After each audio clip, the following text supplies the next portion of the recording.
السلام عليكم ورحمة الله وبركاته. نحمده ونصلي ونسلم على رسوله الكريم أما بعد فقد قال الله سبحانه وتعالى في القرآن المجيد والفرقان الحميد بعد أعوذ بالله من الشيطان الرجيم بسم الله الرحمن الرحيم كلما دخل عليها زكريا المحراب وجد عندها رزقا قال يا مريم أنى لك هذا قالت هو من عند الله إن الله يرزق من يشاء بغير حساب وأيضا قال الله في مكان آخر قد أفلح المؤمنون الذين هم في صلاتهم خاشعون. அல்லாஹ்வுடைய நல்லடியார்களே, அல்லாஹ்வினுடைய அருளால் 12வது நாளினுடைய தராவீஹை ஜமாத்தாக தொழுகிற பாக்கியத்தை அல்லாஹ் நம் அனைவருக்கும் கொடுத்தான். அல்ஹம்துலில்லாஹ். அலி ரலியல்லாஹு அன்ஹு அவர்கள் சொல்வார்கள், யார் ஒருவர் இந்த 12வது நாளினுடைய தராவீஹை ஜமாத்தாக தொழுதார்களோ அவர்கள் ஜா யௌமுல் கியாமத்தி வஜஹுஹு லைலத்துல் பத்ரி, பௌர்ணமி நிலவை போல அவரது முகம் நாளை கியாமத்துடைய நாளிலே ஜொலித்துக் கொண்டிருக்கும் என்று சொல்வார்கள். அப்படிப்பட்ட அந்த சிறப்பை அல்லாஹ் நம் அனைவருக்கும் தந்தல் புரிவானாக. அல்லாஹ்வுடைய நல்லடியார்களே, இன்று 18வது ஜுஸு முழுமை செய்யப்பட்டது. அல்லாஹ் ஜல்ல ஷானஹு தஆலா சில விஷயங்களை மனிதனுக்கு சொல்லி காட்டுவார். அந்த அடிப்படையிலே கஹ்ஃபினுடைய சூறாவுக்கு அடுத்தபடியாக சூரத்து மரியம் அலைஹிஸ்ஸலாம் அவர்களினுடைய சூறாவை அல்லாஹ் சொல்கிறான். அல்லாஹ் சொல்கிற போது குல்லமா தஹல அலைஹா ஜக்கரியா அல் மிஹ்ராப, ஜக்கரியா அலைஹிஸ்ஸலாம் அவர்களுக்கு நீண்ட காலமாக குழந்தை பாக்கியத்தை அல்லாஹ் நிறுத்தி வைத்திருந்தான். அப்போது அவர்கள் வயோதிகம் அடைகிற போதும் அல்லாஹ்வினுடைய அந்த துஆவை கைவிடவில்லை. அவர்கள் துஆ செய்து கொண்டே இருந்தார்கள். ஆனால் ஒரு குறிப்பிட்ட சமயத்திலே அல்லாஹ் அவர்களுடைய துஆவை அங்கீகரித்தான். ஆக இன்றைய தினம் துஆவினுடைய முக்கியத்துவத்தை பற்றி நாம் பார்க்க இருக்கிறோம். அப்போ ஜக்கரியா அலைஹிஸ்ஸலாமுடைய வரலாறை அல்லாஹ் சொல்கிற போது அவங்க மரியம் அலைஹிஸ்ஸலாமுடைய அம்மாவுக்கு சொந்தக்காரங்க. மரியம் அலைஹிஸ்ஸலாம் அவர்களை அவங்களுடைய தாயார் வயிற்றிலே சுமந்திருக்கிற போது ஒரு நேர்ச்சையை செய்வார்கள். யா அல்லாஹ், என்னுடைய வயிற்றிலே நான் ஒரு கருவை சுமந்திருக்கிறேன். இந்த குழந்தையை பிறந்தவுடன் உன்னுடைய பள்ளிவாசலுக்காக வேண்டி நான் நேர்ச்சை செய்கிறேன். அந்த குழந்தையை நான் உன்னுடைய பள்ளியினுடைய வேலைகள் செய்வதற்காக நான் நியமிக்கிறேன் அப்படின்னு நேர்ச்சை செஞ்சிருவாங்க.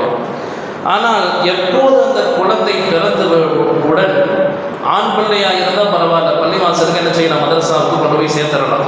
ஆனால் பெண் பிள்ளையாக மரியம் அலைஹிஸ்ஸலாம் பிறக்கிறார்கள். லைஸ தக்கருக்கல் உன்சா என்று அல்லாஹ்வே சொல்கிறான். ஒரு ஆணை போல ஒரு பெண்ணால் எல்லா வேலைகளையும் செய்ய முடியாது, பாதுகாப்பான முறையிலே அவர்களை வளர்ப்பது சிரமம் என்று அல்லாஹ் சொல்கிறான். ஆனாலும் நேர்ச்சியை நிறைவேற்றுகிறார்கள் மரியம் அலைஹிஸ்ஸலாம். யார் அவங்கள பார்த்துக்கிறது அப்படின்ற ஒரு கட்டம் வருகிற போது அனைவரும் தங்களுடைய பேனாவை ஆற்றிலே விடுகிறார்கள். யாருடைய பேனா தண்ணீரிலே மூழ்காமல் செல்கிறதோ அவர்களை பராமரிப்பார்கள் என்று முடிவு செய்யப்படுகிறது. அப்போ ஜக்கரியா நபி அலைஹிஸ்ஸலாம் அவர்களுடைய காலம்.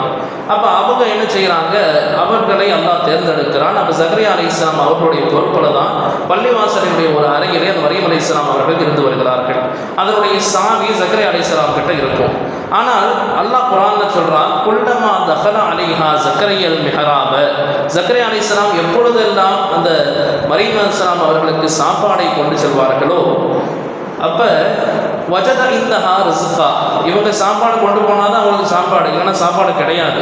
ஆனால் உள்ள ரூமுக்குள்ளே போனால் மரியம் அலைஹிஸ்ஸலாம் இடத்திலே பலதரப்பட்ட பல வகைகளை அவர்கள் பெற்றுக்கொள்வார்கள். அதுவும் அந்த காலத்தில் கிடைக்காத பழங்கள். இப்போ வெயில் காலம்னு சொன்னாக்கா மாம்பழம் கிடைக்கும், அதே மாதிரி அந்த தண்ணீர் தர்பூசணி பழங்கள் கிடைக்கும். ஆனால் காலங்களிலே கிடைக்காத பழங்கள் எல்லாம், அந்த ஊரிலே கிடைக்காத பழங்கள் எல்லாம் மரியம் அலைஹிஸ்ஸலாம்ல இருக்குது. அப்போ அவங்க கேட்குறாங்க, இந்த பழம் எங்கே இருந்து வந்துச்சு அப்படின்னு கேட்கும்போது கானது ஹுவ மின் இந்தில்லாஹ், அல்லாஹ் எனக்கு கொடுத்தான்னு சொன்ன உடனே அப்போ அந்த இடத்துலையே நின்று ஜக்கரியா அலைஹிஸ்ஸலாம் அல்லாஹ் இடத்துல துஆ செய்கிறாங்க. யா அல்லாஹ், எனக்கு ஒரு ஆண்மகனை கொடு அப்படின்னு துஆ செய்கிறாங்க.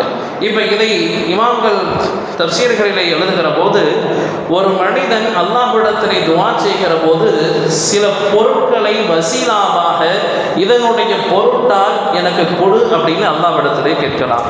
குர்ஆன்ல அல்லாஹ் சொல்லி காட்டுவான், யா அய்யுஹல்லதீன ஆமனு தக்குல்லாஹ வபத்தகு இலைஹில் வஸீலா, ஈமான் கொண்டவர்களே நீங்கள் அல்லாஹ்வுக்கு அஞ்சிக் கொள்ளுங்கள், அல்லாஹ் கிட்ட ஒரு விஷயத்தை நீங்கள் கேட்பதாக இருந்தால் இதன் பொருட்டால் எனக்கு கொடு அப்படின்னு நீங்கள் துஆ செய்யுங்கள் என்று அல்லாஹ் சொல்லுவான்.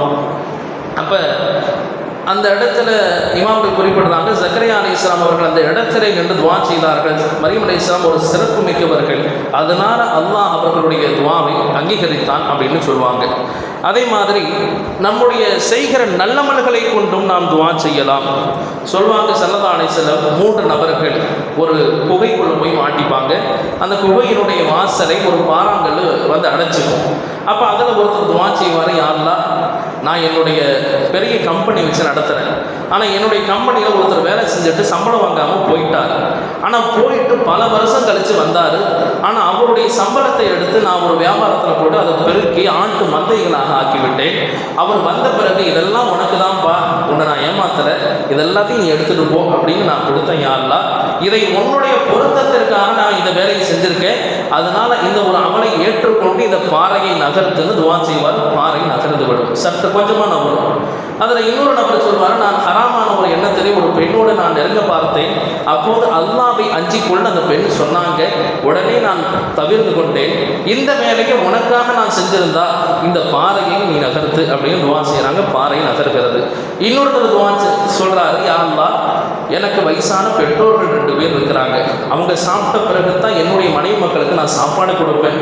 ஒரு நாள் நான் நைட்டு வீட்டுக்கு போகும்போது அவங்க தூங்கிட்டாங்க. யா அல்லாஹ் அப்படி அவங்க தூங்கிட்ட போது நான் அவங்க கால் கட்டையே நின்றுக்கிட்டு இருந்தேன். சுபுக நேரம் ஆகிவிட்டது. அப்போ தான் என்னுடைய பெற்றோர்கள் எழுந்து பார்த்தாங்க, என்னப்பா இவ்வளோ நேரம் நின்றுட்டே இருந்திருக்கிறியா அப்படின்னு கேட்பாங்க. இந்த ஒரு அமலை உனக்காக நான் செய்தேன் யா அல்லாஹ், அதனால இந்த பாறையை நீ நகர்த்துன்னு துஆ செய்வாங்க.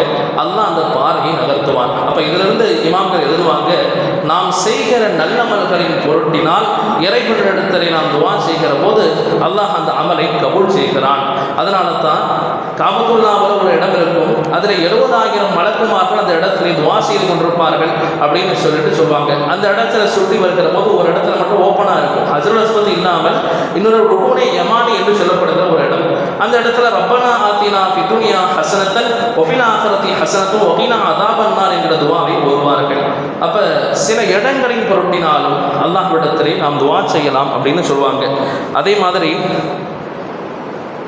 இமாம்கள் கிதாபிலே குறிப்பிடுகிற போது ஒரு மனிதன் துஆ செய்கிறான்னு சொன்னால் நபி ஸல்லல்லாஹு அலைஹி வஸல்லம் சொன்னாங்க, துஆ என்பது ஒரு மனிதன் கேட்டு எனக்கு கிடைக்கலன்னு சொல்லிட்டானா அல்லாஹ் கொடுக்க மாட்டான், கேட்டுக்கொண்டே இருக்க வேண்டும். அப்போதுதான் அல்லாஹ் நம்முடைய துஆக்களை அங்கீகரிப்பான். அதே மாதிரி அல்லாஹ் இன்னைக்கு ஓதப்பட்ட அந்த சூறால சொல்கிற போது கத் அஃப்லஹல் முஃமினூன், ஒரு முஃமின் வெற்றி பெற்று விட்டான். அது எப்படிப்பட்ட முஃமின் தெரியுமா? அல்லதீன ஹும் ஃபீ ஸலாத்திஹிம் காஷிஊன், அவர்களுடைய தொழுகைகளிலே பயபக்தியாக இருப்பவர்கள் வெற்றி பெற்றார்கள் அல்லாஹ் சொல்றான்.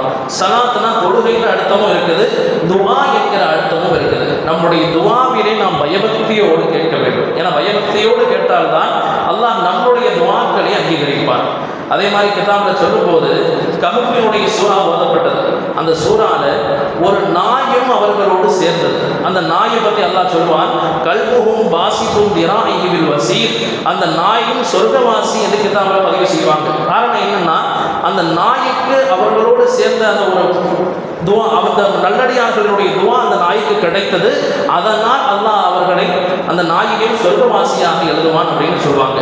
எனவே வல்ல ரஹ்மான் எதை நாம் கேட்போமோ அந்த அடிப்படையிலே அல்லாஹ்வுடைய இந்த மக்ஃபிரத்தினுடைய 10 நாட்களில் துஆவை அதிகமாக அல்லாஹ்விடத்தில் கேட்கணும்.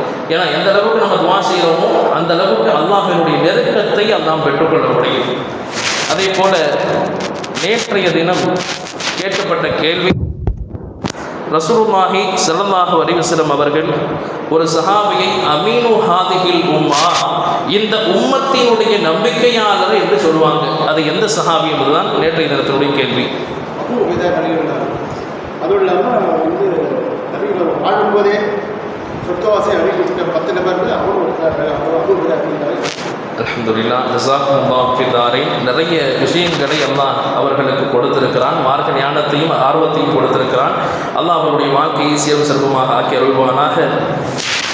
அபூ உபைதா இப்னு ஜர்ராஹ் ரலியல்லாஹு அன்ஹு சொல்லுவாங்க. அவங்களுடைய அசல் பேர் என்னன்னா ஆமீர் இப்னு அப்துல்லா என்கிற சஹாபி. ரசூலுல்லாஹி ஸல்லல்லாஹு அலைஹி வஸல்லம் இந்த உலகத்திலேயே இந்த உம்மத்தினுடைய நம்பிக்கையாளர் அப்படின்னு சொல்லுவாங்க. ஒரு கூட்டத்தார் வருவாங்க ரசூலுல்லாஹ்ட்ட, யார் ரசூலுல்லாஹ் எங்களுக்கு மார்க்கத்தை கற்றுக் கொடுக்குற ஒரு நபரை எங்களுக்கு கொடுங்கன்னு கேட்கும்போது ரசூலுல்லாஹ் இந்த அபூ உபைதாவை கை காட்டுவார்கள். அபூ உபைதா ரலியல்லாஹு பற்றி சொல்லும்போது பேரிச்சம்பரம் இருக்கும். அந்த பேரிச்சம்பரங்களை பங்கு வைப்பதற்காக வேண்டி அந்த மக்கள் அபூ உபைதாவை தேர்ந்தெடுப்பார்கள். ஏன்னா பங்கு வைக்கிறது ஒரு சாதாரண விஷயம் இல்லை. ஒரு அமானிதமான ஒரு பொருளை கொடுத்து இதை ஒரு 10 பேருக்கு நீங்கள் பங்கு வைங்கன்னு சொன்னால் அல்லாஹ் நாளைக்கு மறுமையிலே விசாரிப்பான். ஏன்னா குர்ஆன்ல ஹதீஸ்ல ஸல்லல்லாஹு சொல்லுவாங்க, வல்லாஹு முஅதி அனல் காசி, அல்லாஹ் என்கிட்ட கொடுத்துருக்கிறான், நான் தான் பங்கு வைக்கிறேன் மார்க்கத்தை அப்படின்னு சொல்லுவாங்க. அந்த மாதிரி ஒரு பொருள் நம்ம இடத்திலே கொடுத்து அதை மற்றவர்களுக்கு பங்கிடுங்கள் என்று சொல்கிற போது நீதமாக பங்கிடுவார்கள். அதனால் இந்த சஹாபிக்கு இந்த உம்மத்தினுடைய நீதமானவர் என்கிற பெயர் கிடைத்தது. நாளைய தினத்தினுடைய கேள்வி, ரசூலுல்லாஹி ஸல்லல்லாஹு அலைஹி வஸல்லம் ஒரு சஹாபியிடத்திலே நயவஞ்சகர்களை பற்றிய ஒரு லிஸ்ட் ஃபுல்லாகவே கொடுத்துருவாங்க. நபி ஸல்லல்லாஹு அலைஹி வஸல்லமுடைய ரகசிய பாதுகாவலர், ரகசியங்களை பாதுகாக்கக்கூடியவர் என்று இந்த சஹாபிக்கு பெயர். அது எந்த சஹாபி என்றுதான் நாளை தினத்தினுடைய கேள்வி. நான் சந்திக்கிறேன். அஸ்ஸலாமு அலைக்கும் வரஹ்மத்துல்லாஹி வபரகாத்துஹு.